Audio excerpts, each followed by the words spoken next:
Welcome back to Daybreak Extra here on this Tuesday. It's an important end of the April month. We all look forward to May and maybe some of those showers ending. But we have a couple people here with us on the couch to talk about why the end of April is so important, because the month itself was so important. So Lindsay and Megan, you guys are here with us this morning to talk about limb loss awareness. Megan, first explain for people who may hear Limb Loss Awareness Month and maybe it's something they've heard for the first time, what it means and the special, I guess, kind of thought behind that. Yes, Limb Loss Awareness Month is actually set out through the Amputee Coalition, and it's certified through the United States and through the state of Indiana to raise awareness for people living with limb loss and for people who are at risk to have limb loss. So it's important to know kind of that all of these people, you know, there's 70% have lower extremity amputations, 30% have upper extremity, but there's 2 million people total in the U.S. right now that are living with limb loss. And 500 people are being added daily. So we want to capture this community, we want to help them any way we can, and we want them to know what's going on in the community that they can be involved with. And Lindsay, obviously you're a physical therapist, correct? Correct. I mean, this is something you see people in our area deal with, and for somebody who's new to limb loss or something they may fear or expect is going to happen very soon, what can they expect? I imagine it's a whirlwind initially, for sure. Yeah, definitely. So depending on what's brought them to amputation, whether it be diabetes or trauma, you know, that can happen very quickly, or it can be something that they've been dealing with for a long time, maybe trying to save their limb. So we as therapists, I'm a physical therapist, Megan's an occupational therapist assistant, we're here through the continuum of care from the point that they had the amputation and they're in the hospital, you know, and they're learning to deal with their wound, all the way to becoming fit with some sort of prosthetic, which takes some time, and learning how to walk again or learning how to, you know, comb their hair, those types of things.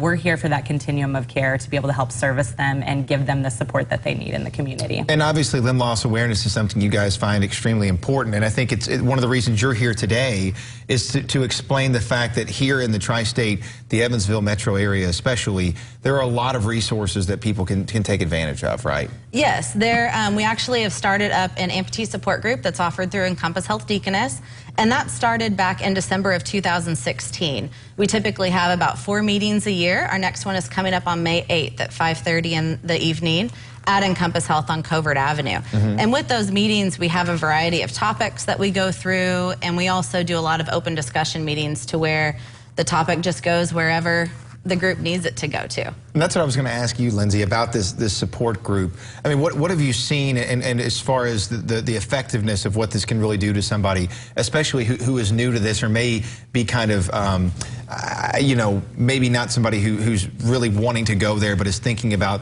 something that it really could help them? Yeah, well, a third of patients who've undergone some sort of amputation are dealing with some sort of depression.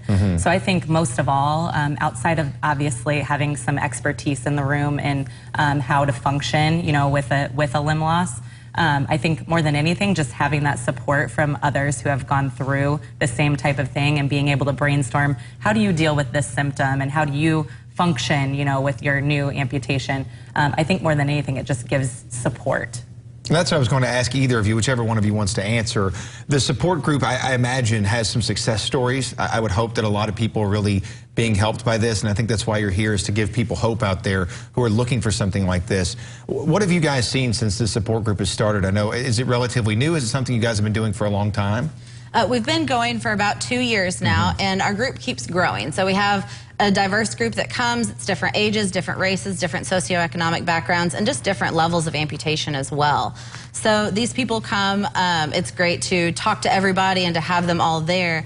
But there is a lot of success through that, to know that there's camaraderie between people. They can deal with, you know, how do you deal with the symptom? How do you talk about this? How does your family cope with it? And to help kind of go on with their lives and live a life fully after an amputation. They don't feel so alone, right? This group is something that really gets people together and lets them kind of figure out that there's life past this and beyond this, and it's a new life for them, right, Lindsay? Definitely, and you know what? Limb loss does not have to define you. Many patients maybe try to save a limb for such a long period of time and get really debilitated. And after an amputation, sometimes they're even more functional. So there's so much technology out there these days that you can really get back to a normal lifestyle with the help from some different providers.